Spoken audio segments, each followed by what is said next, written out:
Donc, bienvenue à tous sur ce webinaire de rentrée, comme je le disais, sur les 7 risques des scripts d'automatisation.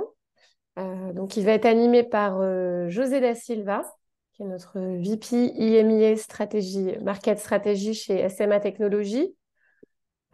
José a plus de, on va dire, 30 ans d'expertise en projet d'automatisation, remplacement de produits auprès de différents clients de tout secteur, toute taille, de Generali, Groupama, Nantes Métropole, en passant par des villes, des hôpitaux, CHRU de Nancy, Kiloutou, voilà, de nombreux projets d'automatisation. Et donc, c'est lui qui va animer ce webinaire aujourd'hui sur les risques de maintenir et de gérer des scripts d'automatisation.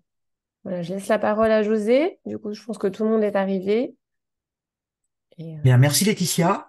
Bonjour à tous.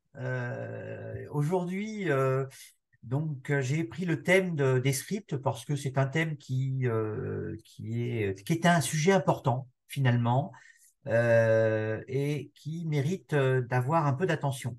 Donc l'idée, c'est de remettre un petit peu le script, d'analyser un petit peu la partie scripting des exploitations et des productions pour comprendre les risques, les leviers et les intérêts de les gérer ou de mieux les gérer, en tout cas, et pourquoi il faut le faire absolument finalement. C'est important, hein, ça fait partie c'est du back-end, mais c'est extrêmement important. Donc, les scripts d'automatisation, il y en a partout au sein d'une exploitation, production. Si on est dans les années 70 avec les premiers mainframes, hein, il a commencé à y avoir des scripts pour automatiser les tâches récurrentes, hein, qui existaient. Et depuis, ça n'a cessé de se développer dans tous les systèmes et aucun n'y échappe. Même les applications, hein, peu importe, y compris les nouvelles technologies, hein, on parle de containers, on parle aujourd'hui de cloud. PowerShell, poussé par Microsoft, est largement utilisé, hein. Tout le monde connaît en tout cas. Donc l'idée, c'est où est-ce qu'on en trouve des scripts finalement et à quoi ça sert. C'est tout simplement de gérer les tâches répétitives, hein. Un informaticien va se simplifier la vie comme il le peut, et les scripts en font partie. C'est un outil.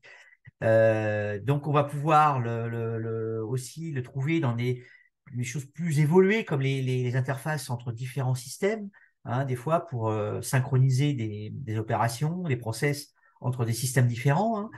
Mais également quand il y a des applications qui n'ont pas suffisamment de fonctionnalités et qui des fois il faut générer des demandes particulières, hein. Donc un petit script, c'est vite fait, ça fait le job, hein, comme on dit. Évidemment, il y a beaucoup de scripts également autour de la BI, hein, de tout ce qui va être la data, la gestion de la data. On en développe énormément, hein, et ils ont des fonctions très intéressantes et voire extrêmement critiques. Côté aussi infra sécurité, hein, il y en a beaucoup, et ils servent à différentes fonctionnalités dont on a besoin au quotidien, les administrateurs, à l'exploit. Et du coup, il y en a partout, tout simplement. Et ça ne se cesse de s'étendre. Donc, et plus on en a, plus c'est compliqué de les gérer, plus on se met en risque et plus on s'expose à des problèmes de sécurité, par exemple, hein. Donc là, le fait, dirais-je, d'en avoir beaucoup, c'est une chose. Donc l'effet de volume crée du risque, de la difficulté, de la complexité, mais un script, généralement, c'est pas administré, hein, je pousse la caricature, mais à l'extrême, c'est pas monitoré et c'est pas sécurisé. Voilà. Et c'est le maillon faible du système d'information. Quand on voit le nombre de scripts qu'il y a au sein d'un système d'information comment c'est traité, on peut se poser quelques questions. On est en droit de se poser quelques questions. Donc c'est vraiment un point important à traiter et à ne surtout, même je dirais, à ne pas négliger aujourd'hui, hein. Les audits les mettent en avant assez régulièrement. Donc, j'ai pris comme ça donc sept j'ai identifié 7 risques majeurs, il y en a peut-être plus, hein, peut-être moins, mais qui sont liés à ces scripts, hein, qui sont diffus sur les machines et serveurs au fil des années. Et pour les raisons suivantes, ils peuvent poser problème. Déjà, les scripts, si vous voulez, bah, ils sont développés par différentes personnes. Ils peuvent être des développeurs, des gens à l'exploit. Donc, il y a de multiples personnes, hein, qui sont amenées à faire des scripts et à les faire fonctionner et puis à les gérer bah, quand il y a besoin. Sur différents systèmes, bah, Linux, Windows, vous avez déjà 2 types de scripts différents. Ils n'utilisent pas le même langage. Et puis sur une longue période, imaginez 4, 5, 6, 10 ans, hein, vous avez des scripts qui ont plus de 20 ans, 30 ans dans les sociétés. Donc, une fois qu'on est dans cette logique-là, on a du mal à avoir de l'agilité. L'agilité, c'est changer un process rapidement avec un risque minimum. C'est-à-dire faire quelque chose de maîtrisé. Quand un process va dépendre de scripts et d'un nombre de scripts conséquent, réalisé peut-être par plusieurs personnes, vous comprenez que ça va être compliqué de faire des changements. Une personne qui, elle, a une vue plutôt métier, plutôt, par exemple, ou process tout court, si c'est pas elle qui est à l'origine de tout ça, ça va être ultra compliqué. Donc l'agilité, ça va être très difficile. L'autre point, c'est que les scripts, le deuxième point, c'est que les scripts, en fait, peuvent être amenés à faire des transferts de fichiers, par exemple, hein, à utiliser des variables, à gérer des dépendances entre script et ou process. On peut avoir besoin de redatage quand on fait du transfert de fichiers. Ça va générer des logs, si vous voulez. Et tout ça, bah, d'une manière unitaire. Hein. Donc, autant de scripts, autant d'éléments à gérer. Par exemple, quand vous êtes soumis à l'RGPD, vous avez des scripts qui gèrent des bases et des process qui vont anonymiser des bases, qui vont faire des travaux sur les bases de données, par exemple, des permis de conduire, hein, des choses que j'ai vues, hein, eh bien, vous n'êtes pas du tout compliant à RGPD. Ça, c'est clair et net, hein, c'est un point noir. Un script, bah, c'est géré par des personnes. Le monde change, les gens sont amenés à quitter les entreprises, à changer d'entreprise tout simplement. C'est la vie des entreprises et d'ailleurs, ça s'accélère, c'est de plus en plus fréquent, donc vous perdez la connaissance. Il n'y a que celui souvent qui l'a fait. Alors, un script, une action, on reconstruit vite, mais les scripts qui ont plusieurs actions, qui sont devenus quasiment des programmes avec une logique complexe, bon, bah, c'est pas documenté, hein, forcément, pas forcément, donc ça va être très compliqué, à part celui qui l'a écrit, qui sait ce que ça fait, comment ça se modifie, ça va être compliqué. En tout cas, on se met en risque. Un quatrième angle, c'est pas fiable, puisque c'est fait, si vous voulez, par une personne, hein, qui va faire le script. Il va le tester de mode unitaire, mais c'est assez rare qu'on fasse des tests d'intégration avec les scripts. Alors, c'est fait par défaut en prod et puis on corrige, mais c'est pas comme un process qu'on peut tester en unitaire, puis en recette, puis éventuellement en pré-prod et en prod, si vous voulez. Donc, on est sujet aux erreurs humaines et c'est également un risque important au niveau de la sécurité. C'est peut-être même le premier point que j'aurais dû mettre en avant, c'est qu'un script aujourd'hui, c'est là où les hackers vont poser leur code. C'est connu. Hein, donc les scripts sont des portes ouvertes, hein, des fenêtres ouvertes, on va dire. Vous avez une porte blindée, mais vous avez toutes les fenêtres qui sont ouvertes. Donc, pour les gens malveillants, des menaces extérieures, voire intérieures, donc qui va faciliter grandement les opérations de ces gens malveillants. Donc, un autre point, c'est la partie complexité. C'est-à-dire que les scripts, à un moment donné, ça consomme, il faut du temps. Il faut des gens plus ou moins experts. Quand il y a des changements, des évolutions applicatives, il faut les tester, les vérifier, etc., etc. Donc, tout ça va consommer énormément de temps. Le développeur va y consacrer du temps, les exploitants également, les gens, s'il y a des tiers externes, bon, ça va pas être facile pour eux, etc.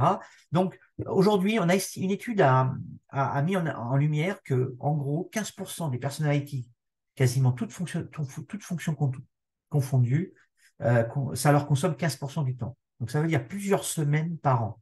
C'est pas neutre, c'est un effort extrêmement important, très diffus, qu'on a du mal à calculer, mais quand on s'y intéresse et qu'on regarde de près, c'est énormément consommateur au sein d'un SI.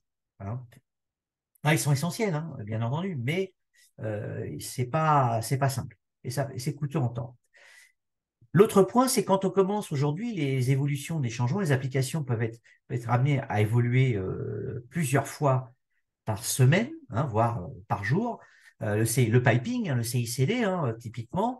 Et aujourd'hui, ben, c'est des choses qui se font en mode automatique avec des outils. Je prends Jenkins, Git, les référentiels comme Git, par exemple. Hein, et bien souvent, les scripts sont gérés à leur niveau, hein, avec les versions. Et du coup, c'est très bien, c'est une très bonne chose, mais ces scripts-là peuvent être, s'ils interagissent, il y a d'autres scripts qui sont posés pour les infras, pour d'autres utilisations, mais pas au niveau du code, quid des interactions et des intégrations. Donc là, ça va devenir compliqué. Donc là, on a souvent des erreurs au niveau du delivery à cause de scripts qui ont été faits à côté pour réparer, qui sont temporaires, je verrai ça demain, etc., etc. Donc, la non-maîtrise de ces scripts un petit peu isolés devient vite un problème. Avant, ben, ça pouvait s'oublier, mais aujourd'hui, ça s'est vite, beaucoup plus vite en lumière. Et puis, quand un script, ben, il tombe en panne, je fais quoi? J'appelle qui? Le support? J'appelle la personne qui l'a écrite, si avec par chance il a laissé son nom et qu'il est encore dans l'entreprise. Hein, donc c'est un peu plus compliqué, c'est pas très normalisé. Hein, donc là vous êtes une difficulté qui peut apparaître en plus. D'accord. Alors finalement la solution et pourquoi il faut aujourd'hui peut-être s'intéresser beaucoup plus aux scripts et en tout cas mieux les gérer. Avec différents aspects que je vais énoncer ici, pour convertir tout cela en processus automatisé. Alors, un processus, c'est un ensemble de programmes et de scripts qui, mis ensemble, vont faire un processus avec des règles utilisées par des gens. Et un processus va être répétable à l'infini, réparable, puisqu'on sait comment il fonctionne, c'est décrit, et donc modifiable en fonction des besoins. Hein, il peut être complètement variabilisé ou agile pour certains cas de figure. Donc, le point numéro un des scripts, c'est pour accroître et réduire la complexité, donc assurer donc la compliance, c'est de centraliser ces scripts, d'avoir un point de contrôle unique. Hein. Donc là, vous devenez agile. D'ailleurs, un point, et souvent c'est mis en avant dans les transformations digitales qui s'éternisent ou qui sont très difficiles, hein, c'est que les process ne sont pas maîtrisés. Et c'est ça qui fait que les process, les modernisations sont difficiles. C'est-à-dire qu'on récrée un programme, des applications, qui ont des interactions avec le legacy, et quand ces interactions bah, de l'application à l'origine est très intégrée via du scripting, eh bien, ça complexifie le projet, clairement. Donc, un point contrôle unique, un script doit être monitoré. Pour être monitoré, il faut avoir un référentiel unique. Donc, un point de gestion centralisé.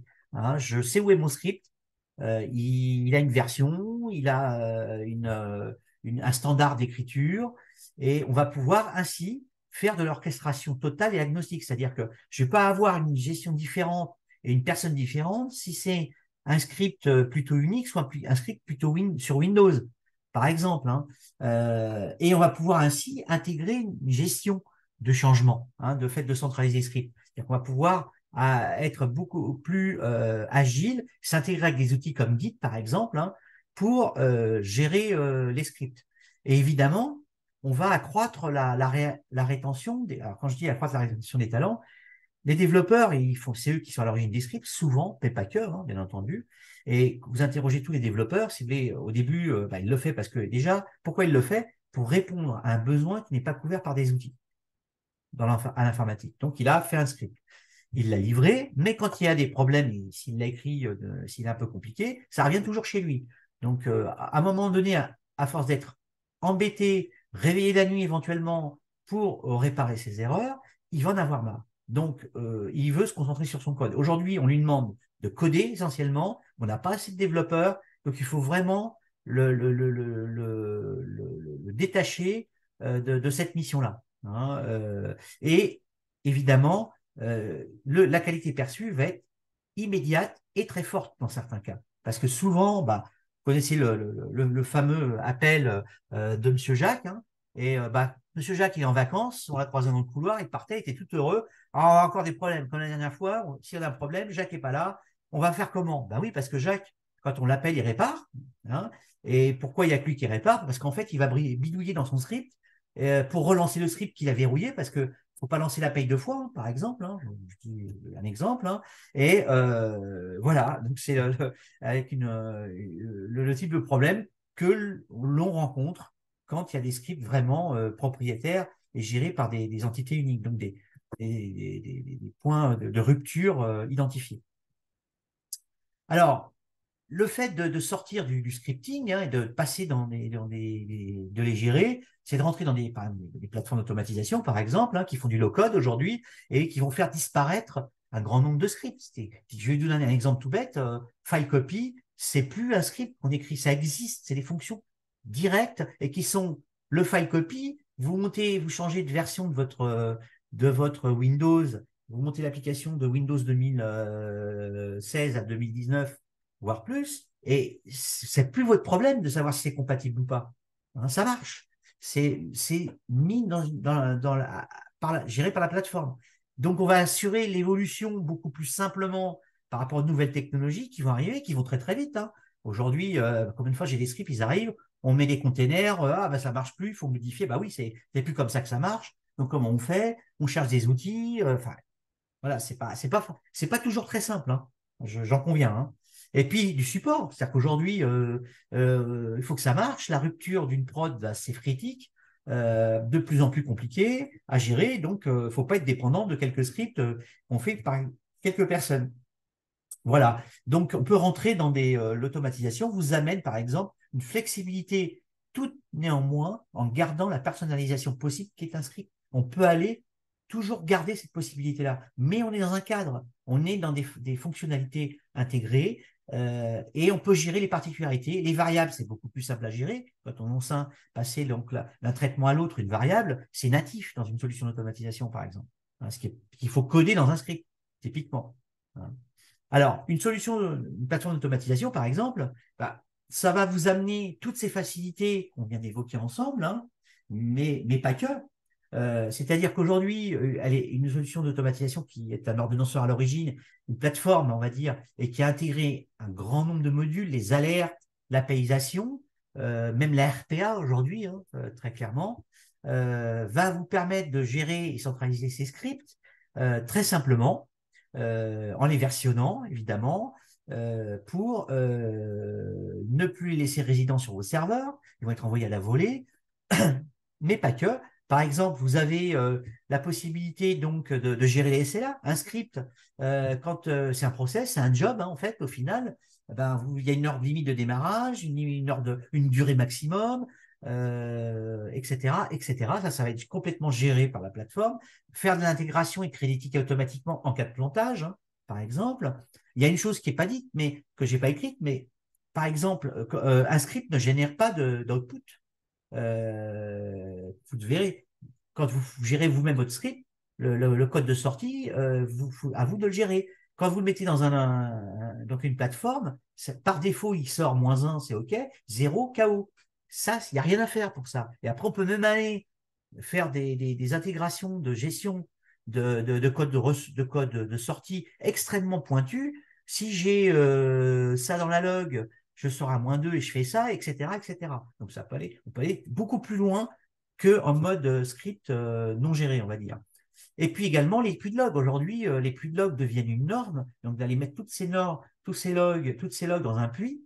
Et aujourd'hui, bah, si vous n'avez pas centralisé tout cela, vous êtes obligé d'aller serveur par serveur sortir vos logs et d'aller gérer leur intégration dans votre puits de log. À partir du moment où l'automatisation gère tout, entre guillemets, le maximum possible, bah, vous avez juste interfacé votre puits de log avec la solution par API et c'est fait. Voilà. Également, on peut faire du lancement à la demande, hein, par exemple. C'est des choses qui sont extrêmement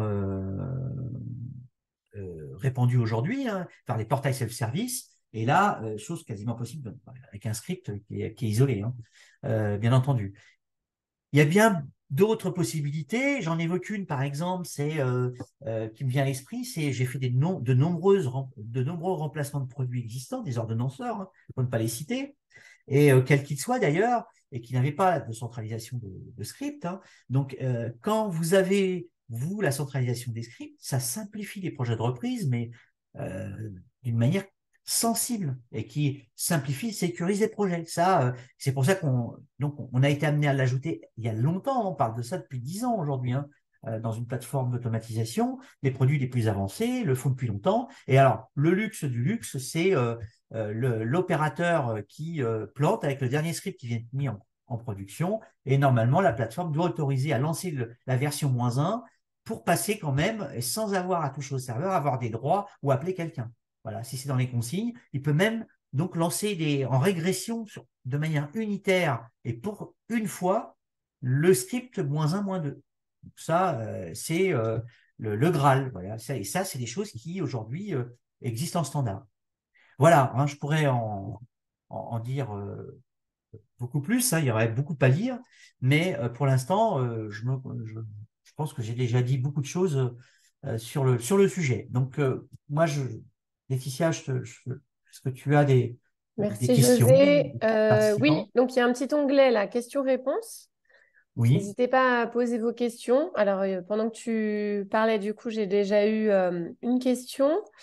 oui. Donc j'ai une gestion fiable des erreurs dans les scripts. Est-ce que l'automatisation ne supprimerait-elle pas cette fonctionnalité? Alors non, bien au contraire.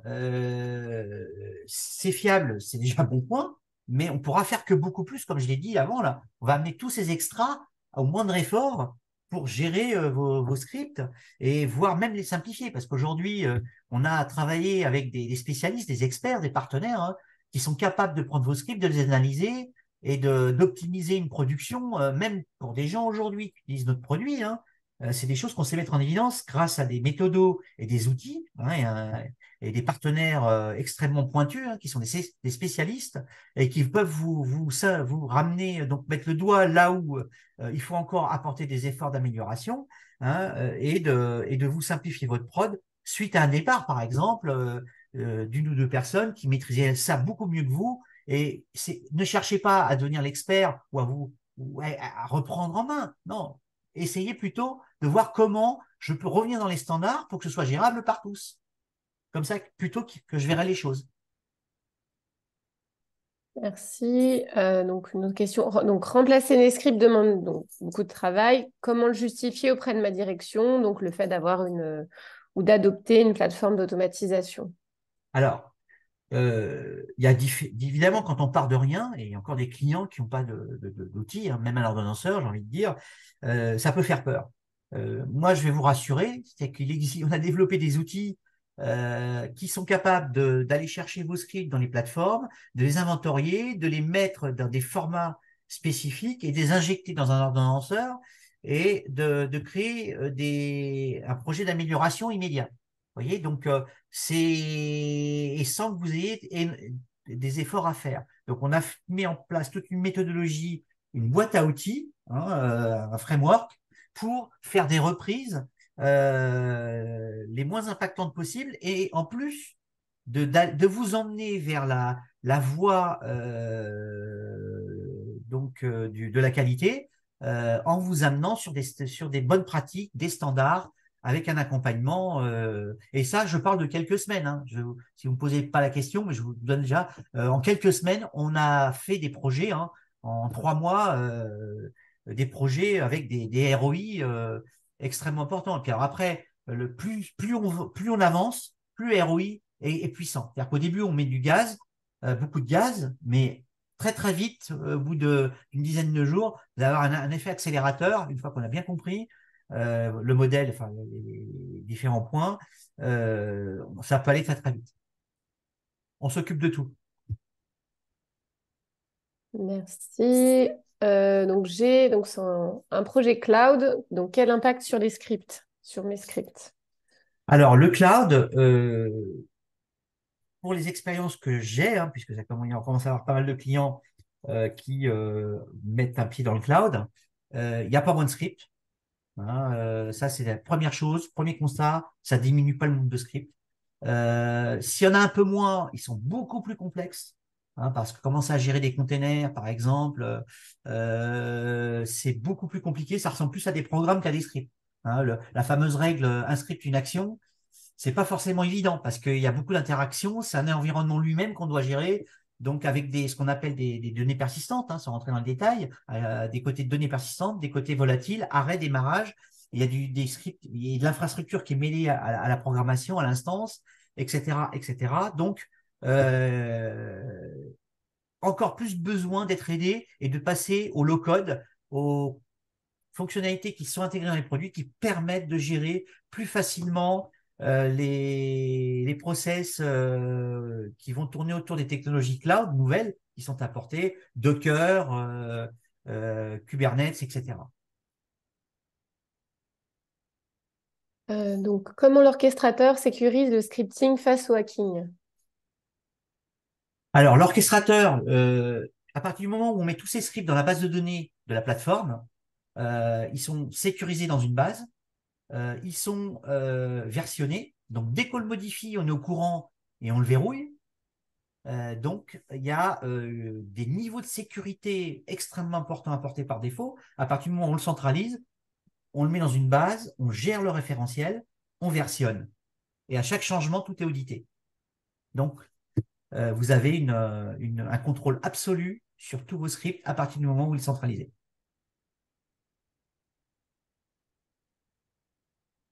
Je crois qu'on a répondu à toutes les questions. Il reste une petite minute. Bien. En tout cas, s'il y en a d'autres, hein, n'hésitez pas à me faire parvenir vos questions ou à se connecter via LinkedIn ou directement. Donc vous aurez mes coordonnées, bien entendu. J'en profite aussi pour vous annoncer mes prochains webinaires. Donc le prochain, 7 septembre, on va parler plutôt de l'IBMI. Hein. C'est une plateforme un peu particulière, mais qui à l'heure du cloud se fait un peu bousculer. Et il y a aussi des enjeux à bien prendre en compte. Et puis, j'ai envie de dire que le webinar qu'il ne faut pas rater, hein, le 26 septembre, hein, c'est le webinar de la RPA. Alors, la RPA, pour ceux qui savent ce que c'est, ou ne savent pas ce que c'est plutôt, excusez-moi, c'est le Robotic Process Automation, c'est-à-dire la capacité à simuler un utilisateur, à lancer des tâches comme si j'étais un utilisateur, que ce soit via une interface web ou un client lourd, typiquement. Et le couplage entre cet outil qui existe déjà depuis dans nos solutions qu'on a intégré et notre orchestrateur, notre automatisation, quelle est la puissance apportée, parce que c'est la première fois que c'est fait, hein, qu'un éditeur de plateforme d'automatisation intègre la RPA. Hein, et je vais même parler de RPA technique. Et c'est quoi la différence, par exemple, entre ce que j'appelle la RPA technique et la RPA classique, qui est très adressée au métier, c'est-à-dire ce qu'on appelle le shadow IT. Hein. Donc, n'hésitez pas à vous inscrire.